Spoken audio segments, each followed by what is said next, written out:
Hello and welcome to SPMIS Academy. Today we'll analyze important newspaper articles of 12 July 2024. Please note you can download the PDF version of today's newspaper analysis by clicking the link given in the comment section. This is the list of the topics that we'll be covering from today's newspaper. The first article is about heat dome in the US. This topic is important from our syllabus GS paper 1, important geophysical phenomena point of view. सबसे पहले current context देखते हैं तो US के अंदर खासकर उसके western region में मैसिव हीट वेव की सिनेरियो देखी जा रही है। स्पेशली यूएस के कैलिफोर्निया स्टेट में कई सारे जगहों पे temperature 46, 47, in fact Palm Spring region में तो टेम्परेचर 51 डिग्री सेल्सियस तक पहुंच गया है। ये मैसिव हीट वेव देखा जा रहा है, इसके पीछे कारण बताया जा रहा है heat dome phenomena created in the region. Heat dome वाला जो फिनोमेना है it is like a pressure cooker situation.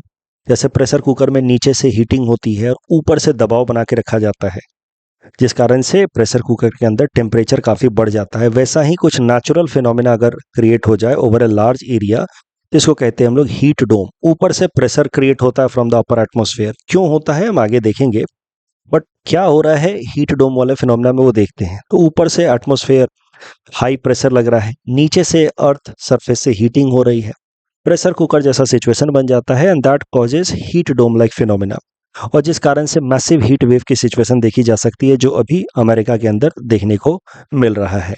और टेम्परेचर 47, 48 डिग्री सेल्सियस तक जा चुका है कई सारे रीजन में। तो क्यों बनता है ये हीट डोम, वो भी जरा समझते हैं। इसके अंदर क्या मैकेनिज्म है वो समझते हैं। उसके लिए एक बार जल्दी से पहले रिवाइज कर लेते हैं the concept of convectional rainfall. ये तो बेसिक ज्योग्राफी का कॉन्सेप्ट है, आप जरूर पढ़ते होंगे अपने ज्योग्राफी की क्लासेस में। एक बार मैं यहाँ रिवाइज करा देता हूँ कैसे होते हैं कन्वेक्शनल रेनफॉल। यू सी, मान लीजिए कि सन के कारण किसी एक पर्टिकुलर जगह पे खूब सारी हीटिंग हुई, ये अर्थ सरफेस खूब वार्म हुआ, तो इसके ऊपर का जो जस्ट इसके कांटेक्ट में एयर पैकेट है वो भी वार्म होगा। जब एयर पैकेट वार्म होगा तो वो एक्सपैंड करेगा तो उसकी डेंसिटी घटेगी as compare to the surrounding air packets. At the same time जब ये वार्म होगा तो इसकी मॉइस्चर होल्ड करने की कैपेसिटी भी बढ़ जाएगी। Warmer air is able to hold more moisture. साथ ही साथ ये हल्का तो हो ही गया है क्योंकि एक्सपैंड हो चुका है, डेंसिटी कम हो चुकी है।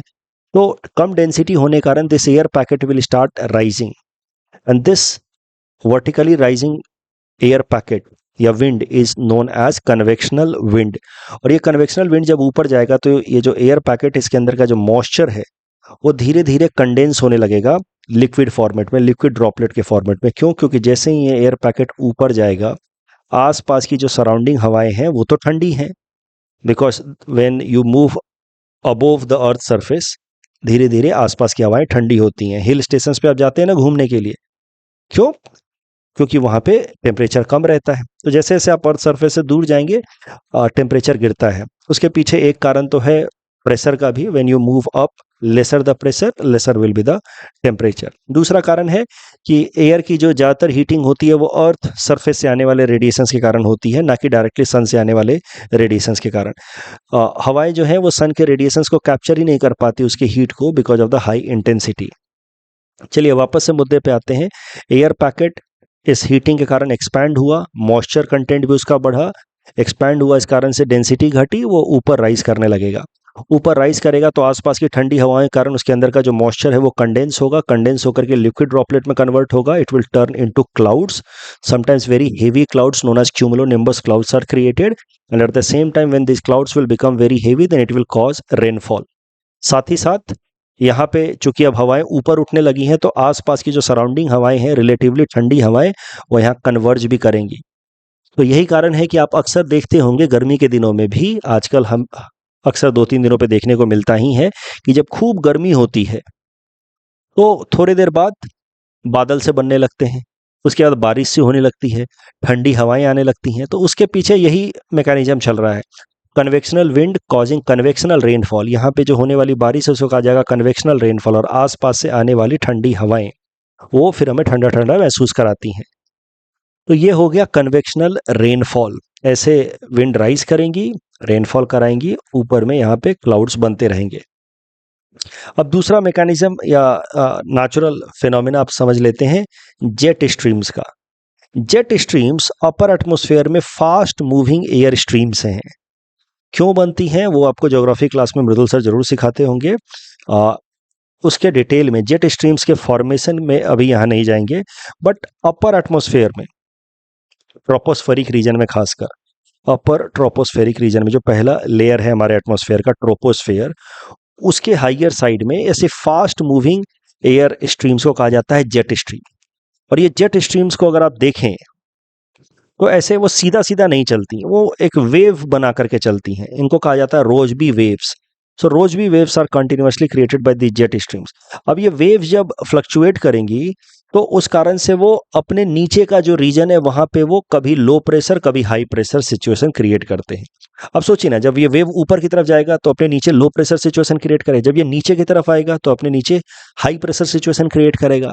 तो the jet streams because of their curvical structure या फिर wave nature, it keeps on making high pressure और low pressure scenario beneath them. अब दोनों फिनोमेना को एक साथ समझते हैं। एक तरफ मान लीजिए कि अर्थ पे हीटिंग हो रही है, हीटिंग हो रही है, इस कारण से यहां पे एयर जो है वो वार्म हुआ और मॉइस्चर भी होल्ड कर रहा है। लेकिन इसके जस्ट ऊपर अगर मान लीजिए कि जेट स्ट्रीम बन गया जो हाई प्रेशर सिचुएशन क्रिएट कर रहा है, क्योंकि उसका कर्व जो है वैसे नीचे साइड में बन रहा है, ट्रफ बन रहा है, तो हाई प्रेशर सिचुएशन के कारण वो जो जेट स्ट्रीम है वो नीचे की एयर पैकेट को ऊपर उठने ही नहीं दे रहा है। ऐसे जब स्ट्रक्चर बन जाते हैं साइमल्टेनियसली एक साथ, तो उस कारण से बनता है हीट डोम। ऊपर से जेट स्ट्रीम लगा रहा है हाई प्रेशर, नीचे से हीटिंग हो रही है जिस कारण से एयर एक्सपैंड हो रहा है और ऊपर उठना चाहता है लेकिन ऊपर उठ ही नहीं पा रहा है। ऊपर से जो दबाव आ रहा है जेट स्ट्रीम्स के कारण, इस कारण से ये हवाएं ऊपर उठ ही नहीं पा रही। अगर ऐसा नहीं हुआ तो ऊपर क्लाउड्स भी नहीं बन पाएंगे। जब क्लाउड्स नहीं बन पाएंगे तो स्काई क्लियर रहेगा जिस कारण से सनरेज और तेजी से आते रहेंगे। यही हो रहा है यहाँ पे। यहाँ पे हवाएं गर्म तो हो गई हैं लेकिन उठ नहीं पा रही हैं। क्यों? क्योंकि ऊपर से जेट स्ट्रीम के कारण बन गया है यहाँ पे हाई प्रेशर जोन। ये दोनों चीजें एक साथ हो जाती हैं जब high pressure condition in the atmosphere push this warm air down, not letting it to rise. जबकि ग्राउंड पे there is summer like condition, तो air is getting heated and it is trying to rise but it is not able to rise beyond a certain limit and it is again being pushed down। तो ये pressure cooker जैसा situation बन जाता है जिस कारण से excessive heating होती है। इसी कहा जाता है heat dome.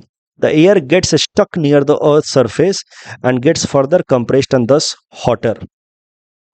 Heat dome because यहाँ पे high pressure is because of jet streams.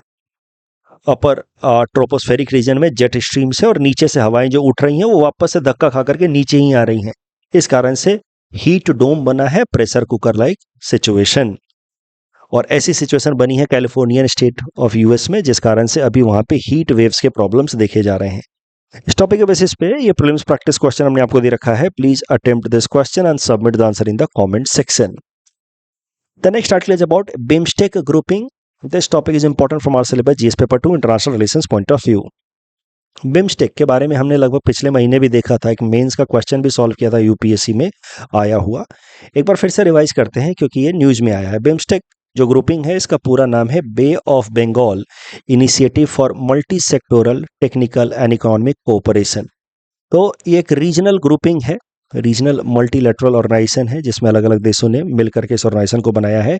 ये देश जो हैं वो बे ऑफ बंगाल रीजन में कोस्ट शेयर करते हैं। That is one similarity for most of them. आगे आप देखेंगे Nepal Bhutan directly Bay of Bengal में ओपन नहीं होते but they are also member of. But main purpose यही है कि बे ऑफ बंगाल में जो कंट्रीज अपना कोस्ट शेयर करते हैं वो मिल करके कोलैबोरेट करें। भूटान और नेपाल के लिए भी अल्टीमेटली इंटरनेशनल ट्रेड करने का जरिया बे ऑफ बंगाल ही है। That is why they are also part of this BIMSTEC. So littoral countries यानी कि जो देश कोस्ट शेयर कर रहे हैं they are part of BIMSTEC. तो इसके टोटल 7 मेंबर्स हैं, Bangladesh, Bhutan, India, Nepal, Sri Lanka, Myanmar and Thailand. ये 5 देश साउथ एशिया से, ये 2 देश साउथ ईस्ट एशिया से।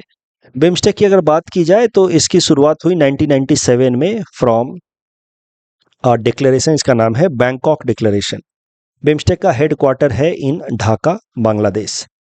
बिम्स्टेक का अगर सिग्निफिकेंस की बात की जाए तो BIMSTEC acts as a bridge between South Asia and South East Asia, क्योंकि इसके कुछ देश साउथ एशिया के मेंबर्स हैं, साउथ एशियन रीजन में है, कुछ देश साउथ ईस्ट एशियन रीजन में है, तो दोनों के लिए एक ब्रिज का काम करता है। उसके अलावा भारत के पर्सपेक्टिव से अगर देखा जाए तो बिम्स्टेक बहुत ही महत्वपूर्ण पोजीशन होल्ड करता है as far as attaining India's goal of isolating Pakistan in South Asia is concerned.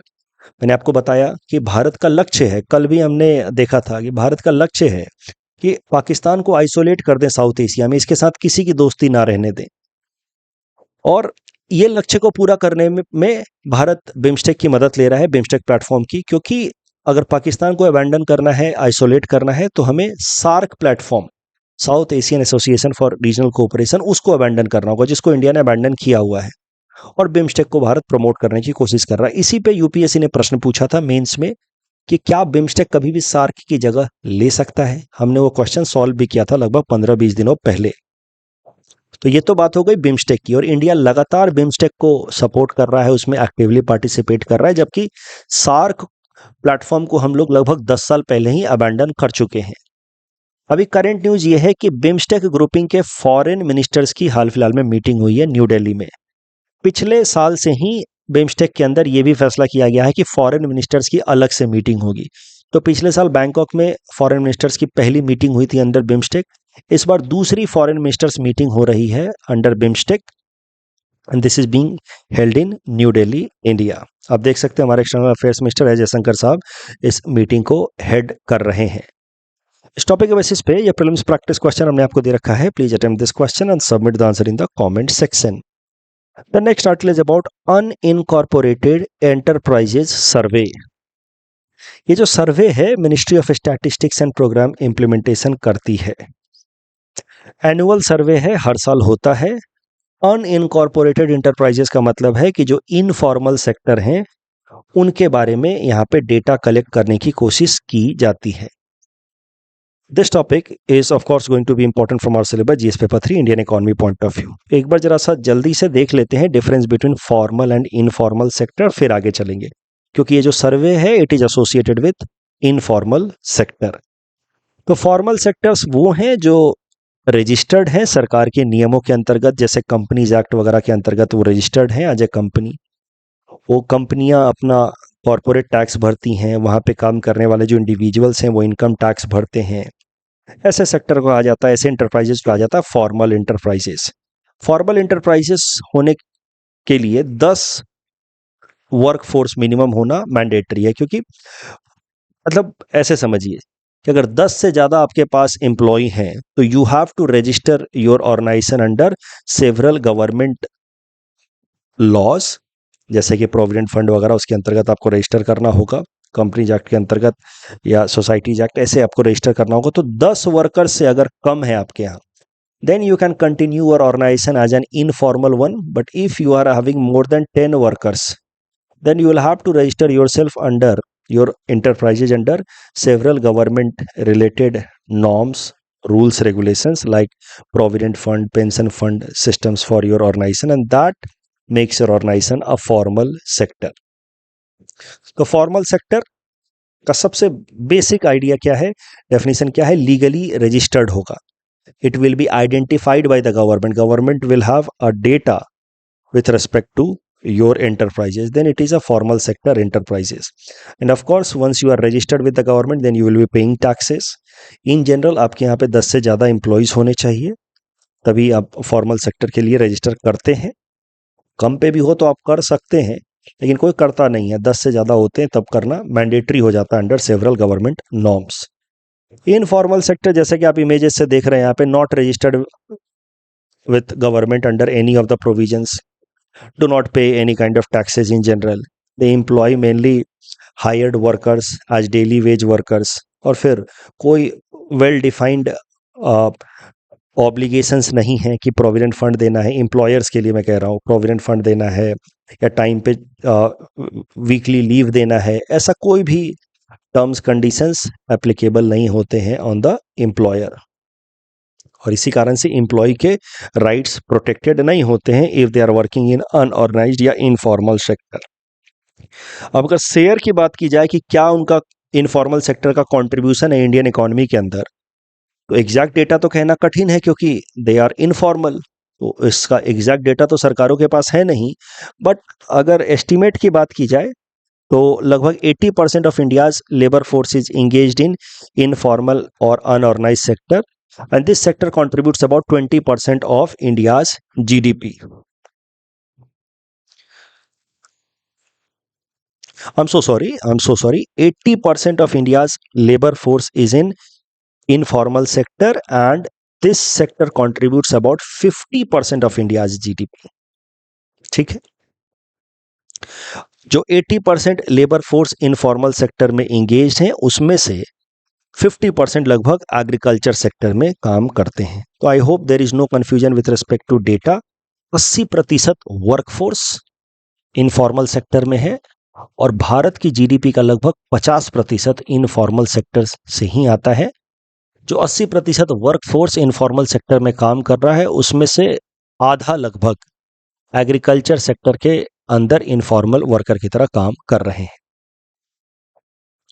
अब चैलेंज क्या है, अब आपको देख करके समझ आ चुका होगा कि ये जो इनफॉर्मल सेक्टर इतना ह्यूज है हमारे देश के अंदर, इस कारण से जो जीडीपी एस्टिमेशन हम लोग करते हैं वो कितना अप्रोक्सीमेट एस्टिमेशन है, कितना रफ या क्रूड एस्टिमेशन है, आपको समझ आ गया।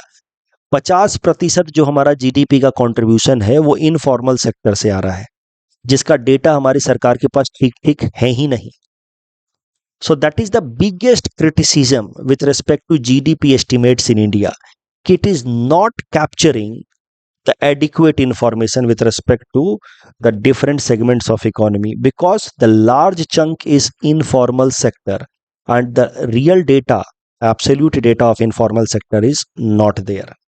तो जीडीपी को लेकर के देखिए क्या होता है, अनपेड जो वर्क है वो तो जीडीपी में काउंट होगा नहीं। इन्वायरमेंट रिलेटेड जो वर्क है वो भी तो एक तरीके से काम ही है, जैसे जादव पायंग साहब जैसे पेड़ लगा रहे हैं वो भी तो एक तरीके से वर्क ही है, बट अनपेड है इसलिए वो भी जीडीपी में काउंट होता नहीं है। जीडीपी में फॉर्मल और इनफॉर्मल दोनों काउंट किया जाता है, लेकिन फॉर्मल का तो डेटा आ गया सरकार के पास, इनफॉर्मल का एस्टिमेशन लगाया जाता है। मैंने ये नहीं कहा कि informal sector is not accounted in GDP, it is accounted, but उसका बस एक अंदाजा लगाया जाता है, एस्टिमेशन, उसके एग्जैक्ट डेटा कलेक्ट नहीं किए जाते हैं।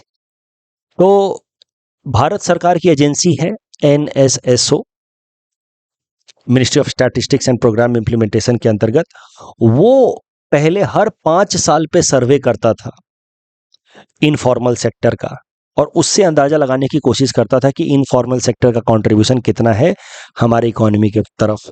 बट बहुत सारे क्रिटिसिज्म के बाद कि 50% तो हमारा इनफॉर्मल सेक्टर है और उसका 5-5 साल पे एस्टिमेट लगा रहे हैं, फिर फैसला हुआ कि हम लोग एनुअल सर्वे करेंगे, annual survey of informal sector. But वो सर्वे में भी कुछ ही तो डेटा लिया जाता है।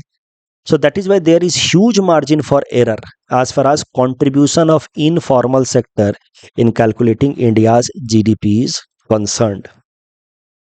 तो आपको ये बात समझ आ गई होगी कि इनफॉर्मल सेक्टर इतना बड़ा है, 80% वर्कफोर्स, 50% ऑफ जीडीपी, और इनफॉर्मल सेक्टर का सीधा सीधा डेटा हमारे पास है नहीं। इसका मतलब हमारा जीडीपी जो कैलकुलेशन मेथड है उसमें एक हेवी अप्रोक्सीमेशन करना पड़ रहा है, अंदाजा लगाने की कोशिश की जा रही है। उसका वो जो नंबर्स हैं that can not be called exact numbers. पहले 5 साल पे सर्वे होता था और बीच में इंट्रापोलेट करके, एक्स्ट्रापोलेट करके जीडीपी को अंदाजा लगाने की कोशिश की जाती थी। अब हर साल सर्वे किया जाता है इनफॉर्मल सेक्टर का, yet that data is not accurate. तो ये तो बात हो गई इनफॉर्मल सेक्टर का इम्पैक्ट ऑन जीडीपी कैलकुलेशन। अब बात करते हैं इनफॉर्मल सेक्टर में जो काम कर रहे वर्कर्स हैं उनके क्या क्या कंसर्न्स हैं। सबसे बड़ा कंसर्न है exploitation because of the structural disadvantages, they are not literate या स्किल इतनी अच्छी नहीं है, इसीलिए they are more prone to exploitation. they have to face several kinds of uncertainty on daily basis। उनका कोई ओवर टाइम का पैसा नहीं मिलता, पेड लीव नहीं होता, हॉलीडेज डिफाइंड नहीं होता, सिक लीव जैसी कोई कॉन्सेप्ट नहीं होती, social security benefits like provident fund, pension fund जैसी चीजें नहीं होती। तो एम्प्लॉयमेंट को लेकर के they are always uncertain. Government also has failed so far in order to incorporate formalization, ensure formalization of informal sector, and government also has failed so far to reduce the wage inequality between formal and informal sector workers। जितने भी सरकार के initiatives रहे अभी तक पूरी तरीके से उन्होंने अपना पॉजिटिव आउटकम यील्ड नहीं किया है। येट हमें देखना चाहिए कि भारत सरकार ने क्या क्या इनिशिएटिव्स लिए हैं in order to help the workers engaged in informal sector या अनऑर्गेनाइज्ड सेक्टर। एक जो मेजर कानून लाया गया वो लाया गया unorganized workers social security act in 2008। Social security मतलब प्रोविडेंट फंड, पेंशन फंड जैसे प्रोविजंस अनऑर्गेनाइज्ड वर्कर्स के लिए भी। मैं याद कीजिए कराता हूं आपको क्लास में the concept of social security net जब बजट पढ़ाता हूं तो सोशल सिक्योरिटी मतलब whenever you are in some sort of emergency या डिफिकल्ट सिचुएशन तो आपके कुछ स्मॉल सेविंग्स स्कीम जैसे कि पेंशन फंड या provident fund should come to your help. तो नॉर्मली ये फॉर्मल सेक्टर एम्प्लॉयज के लिए ही सोशल सिक्योरिटी स्कीम्स अवेलेबल रहते हैं, प्रोविडेंट फंड, पेंशन फंड जैसे। 2008 में कानून लाकर के भारत सरकार ने कई सारे ऐसे इनिशिएटिव्स लाए इस कानून के अंतर्गत विच अलाउज और which gives opportunity to the workers of informal sector to make their own provident fund और pension fund like things in order to have social security for themself. जैसे कि अटल पेंशन योजना हो गया, नेशनल पेंशन स्कीम के अंतर्गत जो 2008 में आया। अब प्राइवेट एंटिटी भी या प्राइवेट इंडिविजुअल भी अपने लिए पेंशन फंड खोल सकता है। प्रधानमंत्री श्रम योगी मानधन योजना, ये सब स्कीम्स हैं under this act only in order to provide social security approaches और social security benefit to the workers of unorganised sector. उसके अलावा एक ई श्रम पोर्टल खोला गया है जिसके अंतर्गत वर्कर्स को श्रम कार्ड दिया जा रहा है। इनफॉर्मल सेक्टर के वर्कर्स को भी श्रम कार्ड दिया जा रहा है विथ 12 डिजिट यूनिक नंबर। इससे क्या होगा कि एक नेशनल डेटाबेस क्रिएट होगा ऑफ अनऑर्गेनाइज्ड वर्कर्स, जिस डेटाबेस की मदद से अनऑर्गेनाइज्ड वर्कर्स के लिए सरकार कोई वेलफेयर स्कीम्स ला सकती है। जैसे प्रधानमंत्री श्रम योगी मानधन योजना में ये जो ई श्रम कार्ड है it is becoming very instrumental in implementation. इसके अलावा इंश्योरेंस स्कीम, कल मैंने बताया था आपको लगभग 51 करोड़ बैंक अकाउंट्स खोले गए अंडर जनधन योजना। तो जनधन योजना में जो अकाउंट खोले जा रहे हैं बहुत सारे उसमें से इनफॉर्मल सेक्टर के वर्कर्स हैं। उसी योजना के अंतर्गत जो अकाउंट खोले गए उस अकाउंट में एडिशनल बेनिफिट दिया गया है 1 लाख रुपए का एक्सीडेंट इंश्योरेंस, जिसको 2 लाख रुपए तक एक्सटेंड किया जा सकता है। तो इस तरीके से इंश्योरेंस के बेनिफिट्स भी इनफॉर्मल सेक्टर या अनऑर्गेनाइज्ड वर्कर्स को दिए जा रहे हैं। जनधन योजना के अंतर्गत अकाउंट खोला गया और उसी अकाउंट से लिंक करके उनको एडिशनल 1 लाख रुपए का एक्सीडेंटल इंश्योरेंस भी दिया गया। तो ये सब इनिशिएटिव्स हैं बाय गवर्नमेंट फॉर इनफॉर्मल या अनऑर्गेनाइज्ड सेक्टर वर्कर्स। अब आ जाते हैं करंट कॉन्टेक्स्ट पे। जैसा कि मैंने आपको बताया एनुअल सर्वे हो रहा है आजकल ऑफ इनफॉर्मल सेक्टर वर्कर्स। उस सर्वे का नाम होता है annual survey of unincorporated enterprises. साल 2022-23 के लिए अब रिपोर्ट सामने आई है by ministry of statistics and programme implementation. एक जो ध्यान देने वाली बात यह है कि सबसे ज्यादा जो इनफॉर्मल सेक्टर एंटरप्राइजेस हैं they are in Uttar Pradesh. But एक और ध्यान देने वाली बात है कि the number of workers employed in informal sector has dropped from by 16.45 lakh which is about 1.5% of the workforce. पहले टोटल हमारे पास 11.13 करोड़ वर्कफोर्स थे in informal sector which has reduced to 10.96 which is a drop of about 1.5%। ये drop दो कारणों से हो सकता है, या तो workers have migrated into formal sector, but दूसरा कारण ज्यादा महत्वपूर्ण बताया जा रहा है, बहुत सारे वर्कर्स की नौकरी ही चली गई है। They have rather moving from informal to formal, they have moved out of the workforce itself. और इनफॉर्मल सेक्टर में काम कर रहे वर्कर्स की नौकरी जाने के पीछे 3 मुख्य कारण हैं। 2015-16 से लेकर के अभी तक में 3 मेजर शॉक्स लगे हैं इनफॉर्मल सेक्टर को, जिस कारण से इनफॉर्मल सेक्टर में एम्प्लॉयमेंट अपॉर्चुनिटीज कम हुई हैं, ऐसा कारण बताया जा रहा है। एक डिमोनेटाइजेशन के कारण भी सबसे ज्यादा असर किसको पड़ा? इनफॉर्मल सेक्टर को। और फॉर्मल वाले तो ऑनलाइन ट्रांजैक्शन से काम चला रहे थे। जीएसटी के कारण बहुत सारे इनफॉर्मल सेक्टर्स को नुकसान हुआ है, क्योंकि जीएसटी में आप अगर इनफॉर्मल सेक्टर से कोई सामान खरीदते हैं तो आपको जीएसटी बिल तो देगा नहीं, जीएसटी बिल नहीं देगा तो फिर आप जीएसटी क्रेडिट क्लेम नहीं कर सकते। तो इस कारण से लोग अब इनफॉर्मल सेक्टर से सामान खरीदना नहीं चाहते। कोविड-19 में भी जो लॉकडाउन लगा उसमें इनफॉर्मल सेक्टर्स को सबसे ज्यादा नुकसान पहुंचा। केएफसी वालों को कम नुकसान पहुंचा, सड़क पर ठेले लगाने वालों को ज्यादा नुकसान पहुंचा। क्योंकि KFC वाला तो ऑनलाइन डिलीवरी भी कर रहा था, ऑनलाइन पेमेंट भी ले रहा था। तो these three major shocks have led to perhaps decline of informal sector, and the workers have not moved from informal to formal, rather they have moved out of the workforce, creating more and more unemployment and inequality in the society। ऐसा इस report से पता लग रहा है। ये प्रश्न आपसे पूछा जा सकता है, इंडियाज इनफॉर्मल सेक्टर में be adding more value to its economy than what it is being predicted. What are the challenges faced by the unorganized sector. तो पहले पार्ट में आपको ये बताना है कि हमारा जो GDP कैलकुलेशन मेथड है वो इनएक्यूरेट है। Perhaps informal sector is contributing more, but we are not accounting it in proper manner। और दूसरा तो जो challenges फेस कर रहे हैं, ये सब challenges थोड़ा बहुत solution बता दीजिए, हो गया काम। Next topic is Assam likely to get its 5th tiger reserve। This topic is important from our syllabus GS paper 5 Assam issues point of view। Tiger reserves ऐसे important natural regions होते हैं which are very suitable ecosystem for supporting tiger population। Tiger reserves are identified and protected under Wildlife Protection Act of 1972।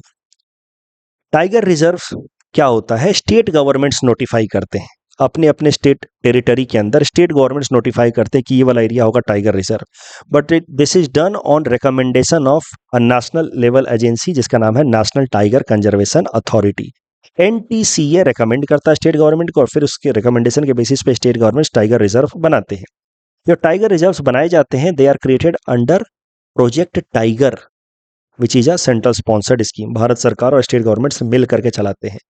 अभी तक देश भर में total 55 tiger reserves identify किए जा चुके हैं। असम के अंदर 4 टाइगर रिजर्व हैं। Kaziranga national park is also tiger reserve. Manas is national park भी है, टाइगर रिजर्व भी है, यूनेस्को वर्ल्ड हेरिटेज साइट भी है, और जो काजीरंगा भी है UNESCO world heritage site. Manas is also a biosphere reserve. उसके अलावा Nameri is a tiger reserve and Orang is also a tiger reserve apart from being a national park. अब न्यूज ये निकल करके आ रही है कि कार्बी एंगलोंग रीजन में हमारे स्टेट का 5वां टाइगर रिजर्व बन सकता है, क्योंकि स्टेट गवर्नमेंट को ऐसा प्रपोजल आया है। स्टेट गवर्नमेंट का अप्रूवल मिलते ही कार्बी एंगलोंग रीजन में हमारे स्टेट का 5वां टाइगर रिजर्व बनेगा, which will be in the south of Kaziranga national park. NTCA जिसके रिकमेंडेशन पे स्टेट गवर्नमेंट टाइगर रिजर्व्स बनाती हैं, उनके बारे में जरा देख लेते हैं। They are statutory body created under wildlife protection act. तो 1972 में एक कानून आया था, इसको अमेंड किया गया साल 2006 में, और इस अमेंडमेंट के अंतर्गत NTCA का कॉन्सेप्ट लाया गया और NTCA इसके हिसाब से बन गई एक स्टैट्यूटरी बॉडी। NTCA की जिम्मेदारी है प्रोजेक्ट टाइगर इंप्लीमेंट करना, टाइगर सेंसस को करना, और उसके अलावा स्टेट गवर्नमेंट्स को रेकमेंड करना टाइगर रिजर्व्स एस्टैब्लिश करने के लिए। इस टॉपिक के बेसिस पे प्रीलिम्स प्रैक्टिस क्वेश्चन हमने आपको दे रखा है। Attempt this question and submit the answer in the comment section. Legal tender को लेकर के जो हमने आपको प्रश्न दिया था उसका करेक्ट आंसर होगा option B, money which a creditor is under compulsion to accept in settlement of his claims. Financial inclusion index is released by reserve bank of India. Model tenancy act को लेकर के पहला statement सही है लेकिन दूसरा गलत, it is not directly applicable. That's all from our side for today. Thanks for watching.